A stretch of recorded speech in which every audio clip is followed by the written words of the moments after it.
Flow control. We've written some basic code already, and what is happening is that one statement runs, then the next, and so on. But what if we only want to go through a certain block of code, depending on a certain condition? Or what if we want a certain block of code to repeat itself a few times before moving on to the next part? For this, we have conditional and iteration statements.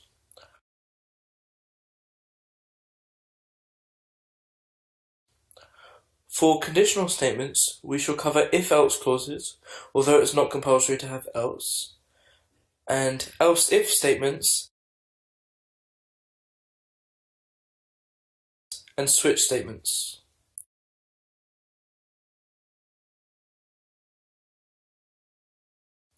For iteration, we shall cover for loops,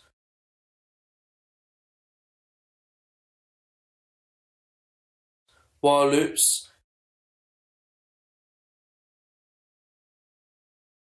and do while loops.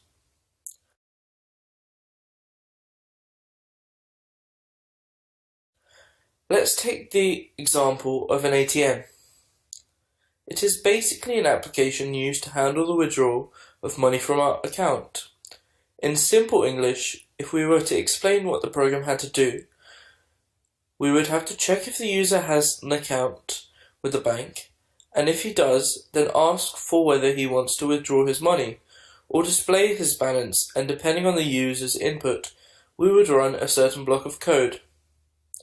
This is a scenario where a conditional statement is used, where depending on external input, we run our program in the desired manner. Then, when the next user comes and this whole process repeats itself again, that's the concept of iteration.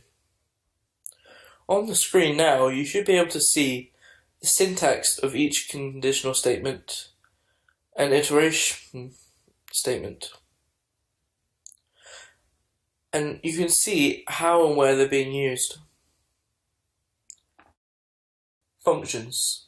Each programming language has its own library, which is a collection of functions written by other people and put out there for you to take advantage of.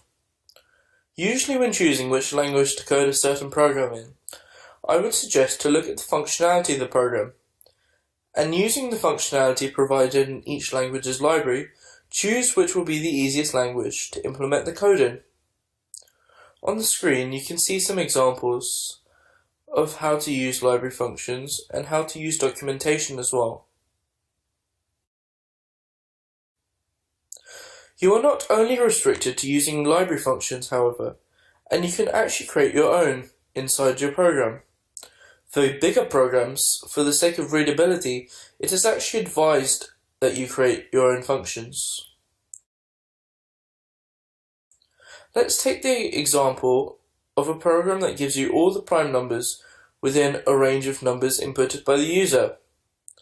We could create a function that calculates if a number is a prime number, and then call the function in each iteration of the range, making the code more readable. Obviously, this is not a very efficient algorithm, and hence won't be used by seasoned programmers, but is a good place to start practicing. For those wondering what an algorithm is, it is a self-contained, step-by-step process by which you achieve your goal. But we have to be very careful when declaring our own functions, as each variable we declare has its own scope. For example, a variable declared in one function cannot be accessed in another, due to the concept of a variable scope. A concept important to take note of when declaring your own functions is that a variable declared outside of all functions is called a global variable and can be used anywhere in the program. Whereas one declared inside a function has a scope of the function itself.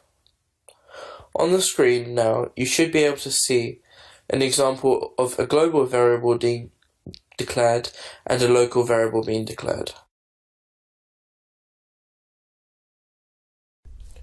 Error handling in syntax. Obviously when coding, you're going to run into issues at some point, and your program will not run as you expect it to. even though your code makes perfect logical sense to you. Going through your program to find out what the issue is known as the process of debugging. Debugging is as important as knowing the syntax of a language, because without it you won't be able to achieve anything. There is actually a reason for all of the white spaces we've put in our code for now, and it's to make a process of debugging easier later on. Proper indentation of your code will allow you to spot the missing bracket or semicolon that causes your whole program to crash. If that is not the issue, the oldest trick in the book for debugging is to add print statements everywhere, allowing you to track your code value by value and see which one is off and why. On screen you can see an example of how to do this. But now, with IDEs, we are able to make this process much easier by setting breakpoints at certain points in our code, and this will pause the execution of the program at this point and allow you to step through your code each statement at a time, displaying how your variable values change. And this is how you do it.